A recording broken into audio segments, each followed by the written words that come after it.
Okay, guys, we'll move on to the final piece of news this week, and this one is quite interesting, actually.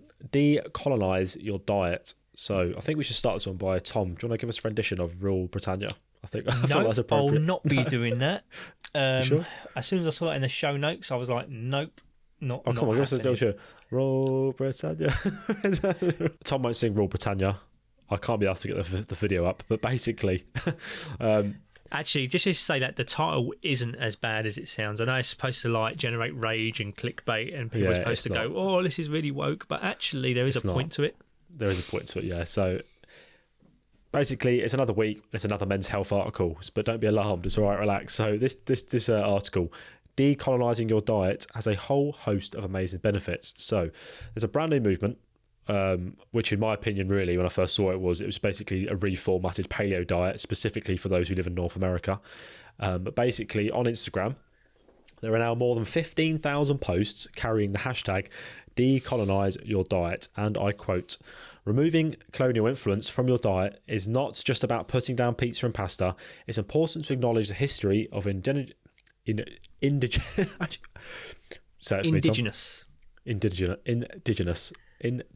Okay, I'm spitting over words there.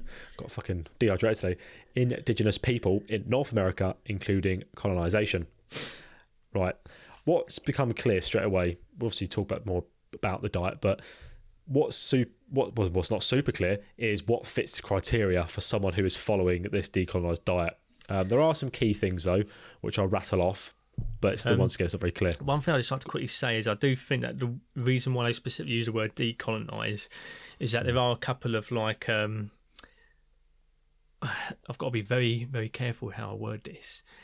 It's like, no, fuck, I'm just going to say it. It's like a buzzword or a trend going around to say decolonize fitness, or decolonize body image, etc.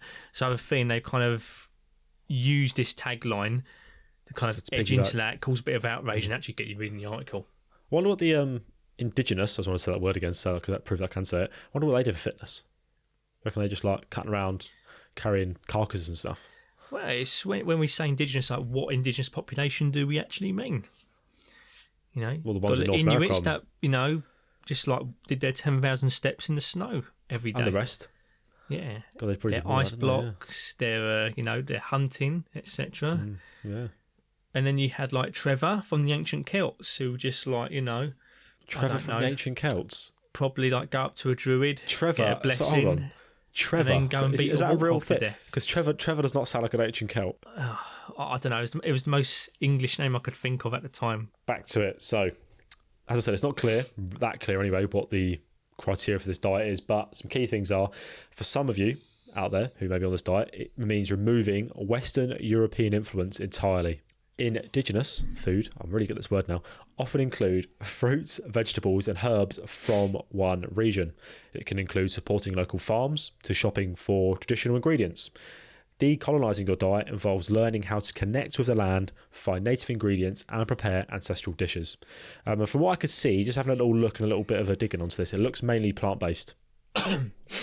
Because when we're looking at it, you're actually eliminating ingredients that were introduced by Western Europeans, and that includes things like wheat, flour, dairy products, cane sugar, beef, pork, and chicken.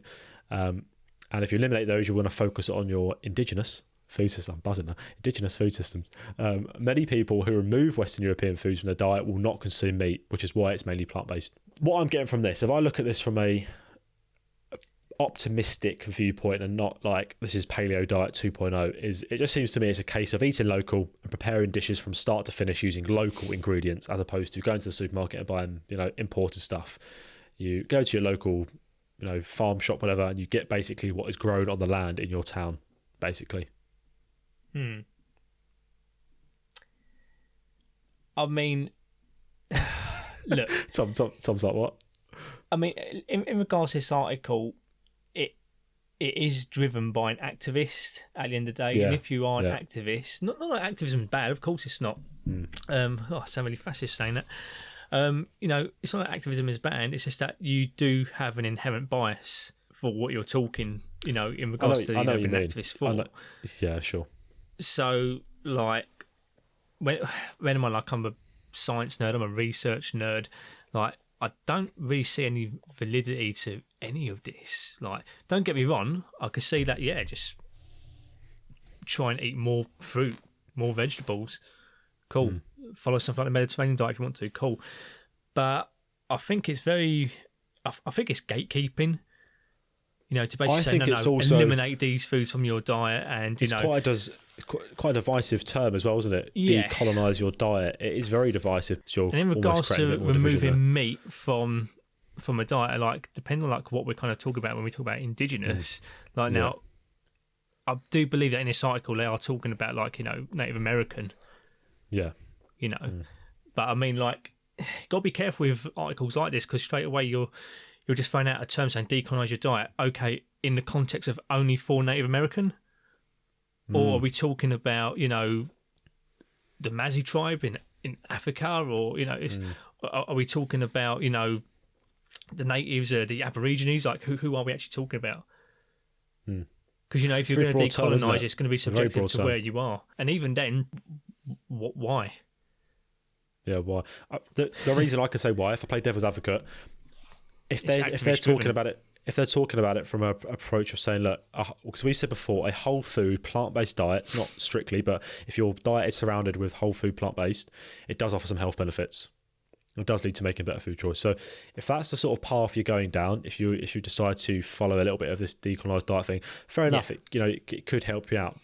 But then why do we have to gatekeep it? Yeah, why do you have to gatekeep it with a title? Why do you have to say that you're partaking in the decolonization of your diet? You are essentially just having more whole food plant-based choices. You don't need to, and if you're eating local, you're eating local. That's not you don't have to gatekeep it. But the problem is, Tom, is that people, as we spoke about before with diets, people are now getting to the point where they're allowing diets to become their identity. Like, do you remember Renee McGregor we had on, dietitian? Yes. And she spoke about how one of the things she hates when people in their bios have their diet they follow. Their tribe, yeah. She says it's almost like a statement saying, look, you're telling me now that that's your identity. That's my inherent bias. You've let your food choices become your identity. Yeah. What you decide to eat is obviously for whatever reason, you know, we go in depth for that, we're not going to, but if you let it become your identity, your personality, that's when you start to run into a bit more problems. It starts to affect your relationship with food almost, and forgetting what food's for. Like we spoke about before, I think when we spoke with Jay from Science by Jay about the Mediterranean diet, they look at food as a social, friendly, family thing. It's it's part of their culture. It's exciting. But they don't label it as that. Like if you go to the Mediterranean, they don't go, oh, we're on a Mediterranean diet. They're just eating the foods they eat. But then people in the UK, for example, say, oh, I'm on the Mediterranean diet. It's like, you're not, if you're allowing that to become your thingy, if you're eating foods from there, it doesn't mean you're necessarily on there. You're not doing the same, because for them it's obviously a social experience. You're just eating the foods they're eating. Yeah. Do you get what I'm trying to say? It's like you shouldn't label yourself as, oh, I'm on the Mediterranean diet, I'm super healthy, it's the best diet out there. It's like, well, no.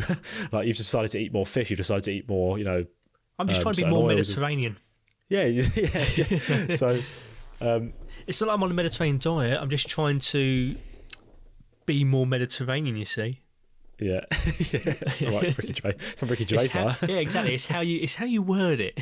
But like we've already spoken about how like there's various barriers you can have to eat nutritiously, and I think like to say decolonize your diet, if you're in a position where you realistically can't do that, you know, I think that's kind of guilt tripping.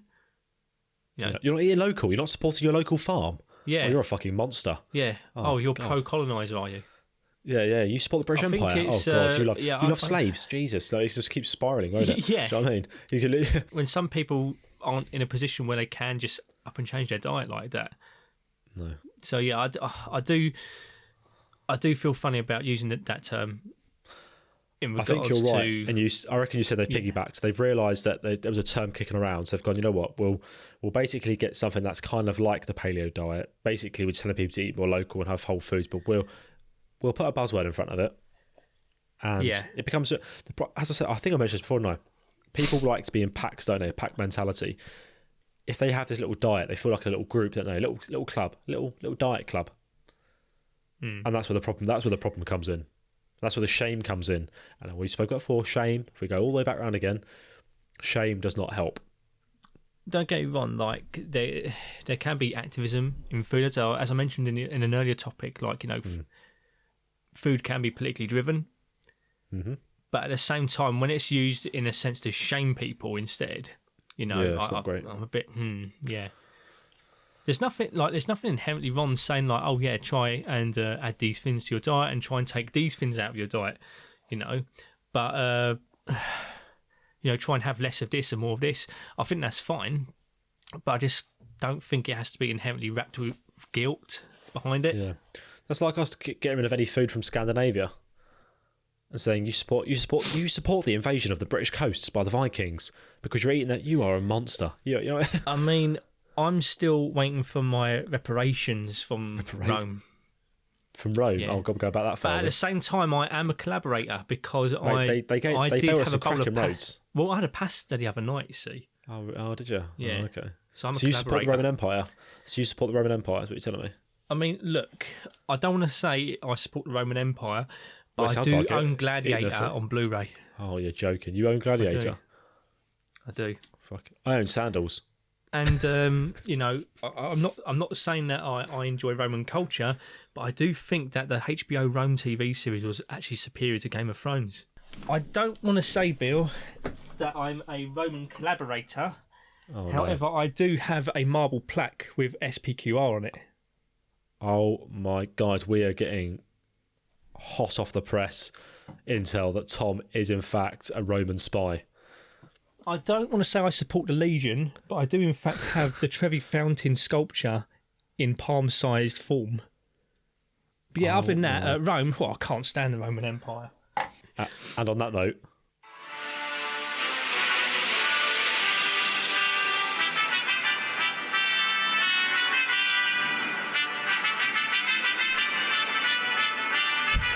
Two salutes. Tom's double barrel saluting.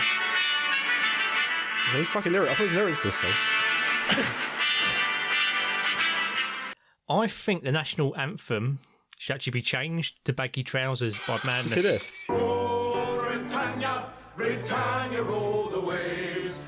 Oh yeah, takes a sip of wine, gentlemen. Look what I've got. Don't know who he is, but Big Keith. Who's that? Fucking, is that a guitar? I believe it is.